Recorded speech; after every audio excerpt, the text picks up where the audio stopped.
வணக்கம். திசைகளின் 10 மணி செய்திகள். பள்ளிகளில் நடந்த குற்றச் செயல்கள், நியாயமான மற்றும் வெளிப்படையான விசாரணைகள். அண்மைய காலமாக பள்ளிகளில் நடந்து வரும் குற்றச் செயல்கள் குறித்த நியாயமான மற்றும் வெளிப்படையான விசாரணைகள் நடைபெறும் என்று அரச மலேசிய போலீஸ் படை உறுதி அளித்திருப்பதாக உள்துறை அமைச்சர் டத்தோஸ்ரீ சைஃபுடின் நசுத்தியோன் இஸ்மாயில் தெரிவித்தார். தங்களின் தொழில் ரீதியான நிபுணத்துவத்திற்கு ஏற்ப இந்த விசாரணைகள் யாவும் நடைபெறும் என போலீஸ் படை உறுதி அளித்துள்ளது.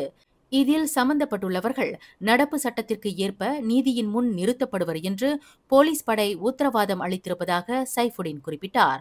காவல்துறையினருக்கும் சமூகத்திற்கும் இடையே எந்த பிரிவும் இல்லை என்ற முழக்கத்திற்கு ஏற்ப பள்ளி வளாகங்களில் பாதுகாப்பு தொடர்பில் பொதுமக்களில் குறிப்பாக பெற்றோரின் நம்பிக்கை வலுப்படுத்தப்பட வேண்டும் என்று சைஃபுடின் தெரிவித்தார். பள்ளி பாதுகாப்பு அம்சத்தில் பெற்றோர்கள் தங்கள் பிள்ளைகளை ஏன் பள்ளிக்கு அனுப்புகின்றனர் என்பது குறித்து கேள்வி எழுப்பவும் அது குறித்து தீவிர கவனம் செலுத்துவதற்கும் உரிமை உள்ளது என்பதையும் சைஃபுடின் விளக்கினார்.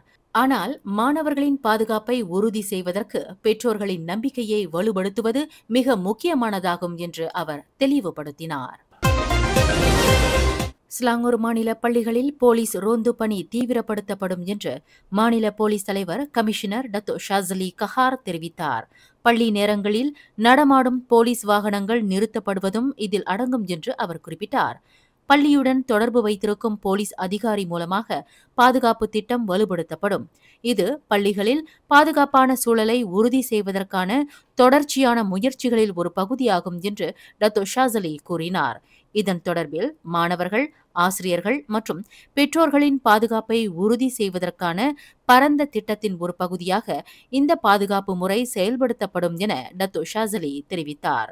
நேற்று செவ்வாய்க்கிழமை புட்டாலிங்ஜயா பண்டா உத்தாமாவில் உள்ள ஓர் இடைநிலை பள்ளியில் 2ஆம் படிவ மாணவன் 16 வயது மாணவியை கத்தியால் குத்தி கொலை செய்த சம்பவத்தை தொடர்ந்து அனைத்து பள்ளிகளிலும் பாதுகாப்பு வலுப்படுத்தப்படும் என்று டத்தோ ஷாசலி குறிப்பிட்டார். இந்தியர் உருமாற்று திட்டமான மித்ராவின் கீழ் நாடு முழுவதும் உள்ள 1000 ஆலயங்களுக்கு தலா 20,000 ரிங்கிட் நிதி உதவி வழங்கும் தர்மா மடானி திட்டத்திற்கு பிரதமர் டத்தோஸ்ரீ அன்வார் இப்ராஹிம் அங்கீகாரம் வழங்கியுள்ளார் என்று மித்ராவிற்கு மீண்டும் தலைமை ஏற்றுள்ள தொழில் முனைவோர் கூட்டுறவு மேம்பாட்டுத்துறை துணை அமைச்சர் டத்தோஸ்ரீ ஆர் ரமணன் தெரிவித்தார். ஆலயங்களுக்கு 20,000 ரிங்கிட் நிதி உதவி திட்டமானது அதில் 10 விழுக்காட்டு தொகை மட்டுமே ஆலயங்களின் செயலாக்கத்திற்கு பயன்படுத்தலாம். எஞ்சிய 90 விழுக்காட்டு தொகை சமூகம் சார்ந்த ஆலய நடவடிக்கைகளுக்கு பயன்படுத்த வேண்டும் என்று டத்தோஸ்ரீ ரமணன் விளக்கினார். கோயிலுக்கு ஸ்பெஷலாக இந்த ப்ரோக்ராம் தர்மா மதானி பிரதமர் அப்ரூவல் கொடுத்துருக்காங்க. இன்னைக்கு இந்த ப்ரோக்ராம் நம்மளை 2 ஃபேஸாக போவோம். இது ஃபேஸ் 1. ஃபேஸ் 1 20,000 நம்மளுக்கு கொடுக்குறோம். 20,000 வெள்ளி 1000 கோயிலுக்கு. இந்த 20,000 ரிங்கேட் 10%. இது 2 ஃபேஸ் இருக்குது. ஆனால் இந்த ஃபர்ஸ்ட் ஃபேஸ் 20,000 1,000 கோயிலுக்கு 10% இந்த காசு கோயிலோட ஆப்ரேஷனல் காஸ்ட்க்கு நீங்கள் பாய்க்கலாம். ஆப்ரேஷனல் காஸ்ட் தான் வச்சுக்கோ. நம்ம சாமியாருக்கு நம்மளுக்கு காசு கட்ட போகிறோன்னா, எலக்ட்ரிசிட்டிக்கு நம்ம காசு கட்ட போகிறோன்னா, ரெண்டலுக்கு நம்மளுக்கு காசு கட்ட போகிறோம், அது உங்களோட இஷ்டம். 10% அதுலேருந்து அந்த ஸ்கோப்லேருந்து நீங்கள் பாய்க்கலாம். 90% நீங்கள் ப்ரோக்ராம் செய்யணும்.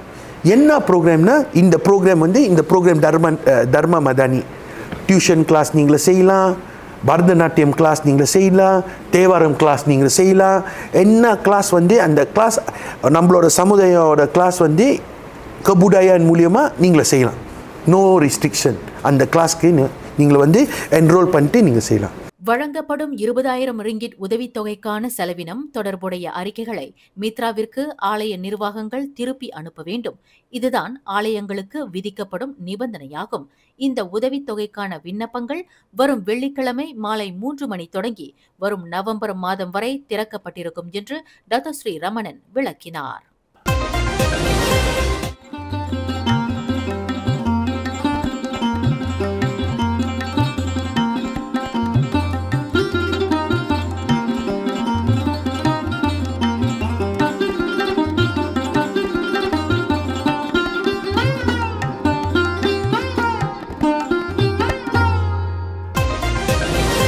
வயிற்றில் வளரும் கருவை கலைக்க மறுத்த காதலி மீது பெட்ரோல் ஊற்றி தீயிட்டு கொலை செய்த குற்றத்திற்காக ஆடவர் ஒருவருக்கு கிள்ளான் உயர் நீதிமன்றம் இன்று தூக்கு தண்டனை விதித்தது.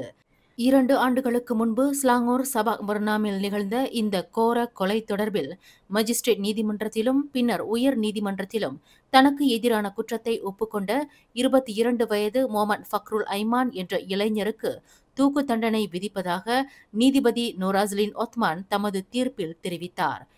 கடந்த 2023ஆம் ஆண்டு மே 23ஆம் தேதி சபாக் பர்னாம் ஜலான் சுங்காய் லீமாவில் தனது காதலியான 21 வயது நூர் அனிசா அப்துல் வஹாப் என்பவரை கொன்றதாக அந்த இளைஞர் குற்றம் சாட்டப்பட்டிருந்தார்.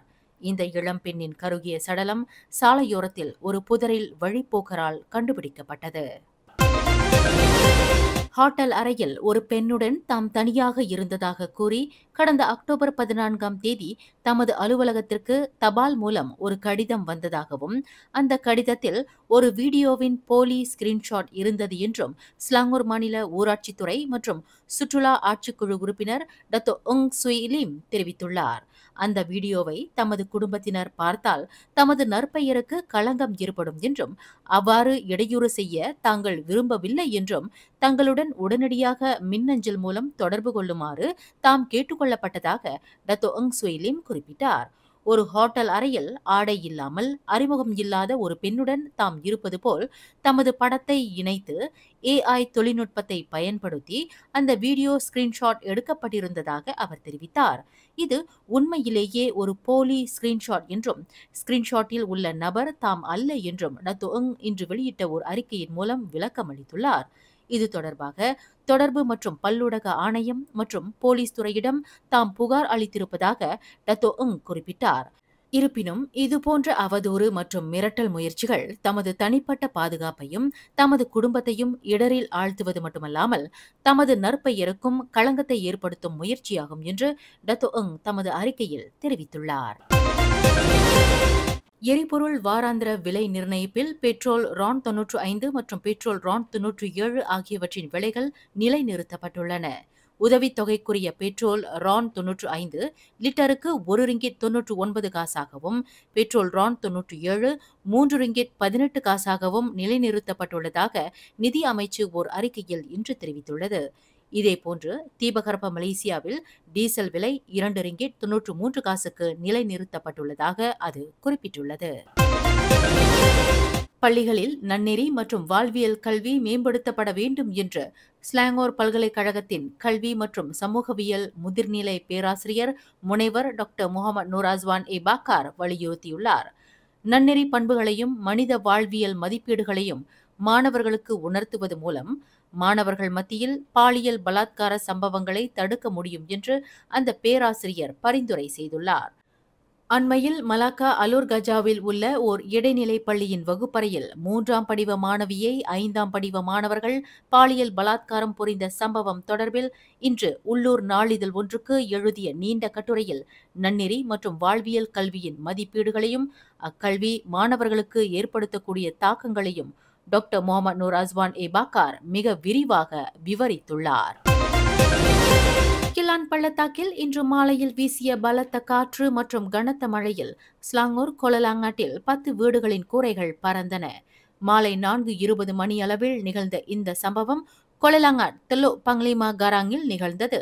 பல வீடுகளின் கூரைகள் பறந்ததுடன் வீட்டு வளாகங்களும் கடுமையாக பாதிக்கப்பட்டதாக மலேசிய பொது தற்காப்பு படையின் ஸ்லாங்கூர் மாநில இயக்குனர் கர்னல் ஃபஸ்லிஷா முஸ்லிம் தெரிவித்தார்.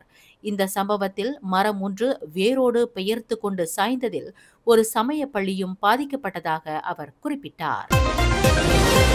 வரும் பொது தேர்தலில் பரிகாத்தன் நேஷனல் சார்பில் பிரதமர் வேட்பாளரை பாஸ் கட்சி தற்போதைக்கு அறிவிக்காது என்று அதன் தலைவர் அப்துல் ஹடி ஹவாங் தெரிவித்துள்ளார். பிரதமர் வேட்பாளரை தாங்கள் முன்கூட்டியே அறிவித்தால் அவரின் பாதுகாப்பு அம்சங்களில் அச்சுறுத்தல் ஏற்படக்கூடும் என்று தாங்கள் அஞ்சுவதாக மாராங் எம்பியான ஹடி அவாங் குறிப்பிட்டார். தங்களை பொறுத்தவரையில் பொது தேர்தலில் வெற்றி பெறுவதுதான் முதன்மை கவனமாகும் என்றும் பிரதமர் வேட்பாளர் என்பது 2வது பட்சமே என்றார். பிரதமரின் வேட்பாளரின் பெயரை தாங்கள் இப்போதே அறிவித்தால் அவரின் காரில் லஞ்ச பணம், தங்க கட்டிகள் அல்லது போதைப்பொருள் வைக்கக்கூடும் என்று தாங்கள் அஞ்சுவதாக அவர் குறிப்பிட்டார். கண்டெய்னர் லோரி ஒன்று வேக கட்டுப்பாட்டை இழந்து சாலையில் தடம் புரண்டதில் வடக்கு தெற்கு நெடுஞ்சாலையில் கொலகங்சா மனோரா சுரங்கப்பாதை அருகில் இன்று புதன்கிழமை 8 கிலோமீட்டர் தூரம் வரை கடும் போக்குவரத்து நெரிசல் ஏற்பட்டது. இந்த விபத்து காலை 8:15 மணியளவில் நிகழ்ந்தது. சமநிலையை இழந்த அந்த கண்டெய்னர் லாரி சாலையின் குறுக்கே குடை சாய்ந்ததால் மற்ற வாகனங்கள் செல்ல முடியாத நிலையில் போக்குவரத்து நிலைக்குத்தியதாக கொலகங்சார் மாவட்ட போலீஸ் தலைவர் ஏசிபி ஏஷாம் அருண் தெரிவித்தார். அந்த கண்டெய்னர் லாரி டயர்களை ஏற்றிக்கொண்டு வடக்கை நோக்கி சென்று கொண்டிருந்த போது இந்த சம்பவம் நிகழ்ந்தது. இதில் சொற்ப காயங்களுக்கு ஆளான உள்ளூரை சேர்ந்த லாரி ஓட்டுநர் இப்போ ராஜபுரமாய் சூரி பைனூன் மருத்துவமனையில் சேர்க்கப்பட்டுள்ளதாக அவர் மேலும் கூறினார். கோலாலம்பூர், கப்போங் உட்பட சில பகுதிகளில் இன்று மாலையில் மின்சார விநியோகத்தில் தடங்கல் ஏற்பட்டுள்ளதாக தினக நேஷனல் புரஹாட்டான TNB தெரிவித்தது. இதனைத் தொடர்ந்து பாதிக்கப்பட்ட பகுதிகளில் நிலைமையை சீர்படுத்துவதற்கான பணிகள் தொடர்ந்து நடைபெற்று வருவதாகவும் விரைவில் மின்சார விநியோகம் வழக்க நிலைக்கு திரும்புவதற்கான முயற்சிகள் மேற்கொள்ளப்பட்டு வருவதாக TNB-யின் அதிகாரப்பூர்வ அகப்பக்கமான TNB கேலைன் தெரிவித்துள்ளது. ஒரு வங்காளதேச பிரஜை தனது சக நாட்டவரை மிக கொடூரமாக வெட்டி கொன்ற பின்னர் வீட்டில் காற்றாடியில் தூக்கில் தொங்கி உயிரை மாய்த்து கொண்ட சம்பவத்திற்கு பெண் விவகாரமே காரணமாகும் என்று மலாக்கா போலீஸ் தலைவர் டத்து ஜுல்கைரி முக்தார் தெரிவித்தார்.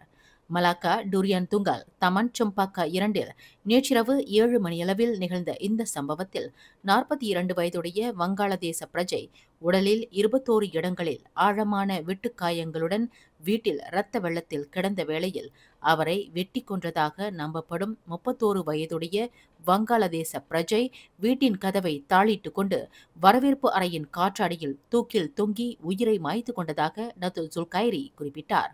ஓர் இந்தோனேசியரான தனது மனைவி சக நாட்டவருடன் அந்தரங்க தொடர்பில் இருப்பதாக கண்டறிந்ததைத் தொடர்ந்து அந்த நபர் சக நாட்டவரை வெட்டி கொன்ற பின்னர் தனது உயிரை மாய்த்து கொண்டது விசாரணையில் தெரிய வந்தது என்று அவர் மேலும் கூறினார். மேலும் செய்திகளை தெரிந்து கொள்ள கீழே இருக்கும் பெல் பட்டனை அழுத்துங்கள். உங்கள் மகிழ்ச்சியை வெளிப்படுத்த லைக் மற்றும் ஷேர் செய்யுங்கள். தொடர்ந்து திசைகளோடு இணைந்திருக்க சப்ஸ்கிரைப் செய்யுங்கள்.